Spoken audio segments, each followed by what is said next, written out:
فعل جريزمان الخداع الماكر جول في الست دقائق الأخيرة من عمر المباراة. يا له من تمريرة ويا له من جول. كيلور نافاس ماذا فعل بك جريزمان؟ هدف التعديل للأتليتيكو في الست دقائق الأخيرة من عمر المباراة. جريزمان يسجل هدف آخر للريال للأتليتيكو والخامس عشر.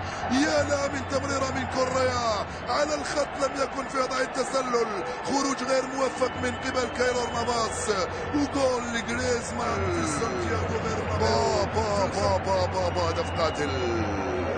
الريال مدريد متحكم في زمام المباراة، كان متفوق. اتلتيكو مدريد من لعبة واحدة ساحرة في اتجاه جريزمان جاء الجول، جاء هدف التعديل لاتلتيكو مدريد امام الريال.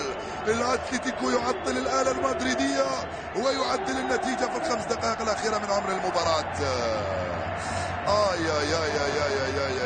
في وقت تراجع شوية فريق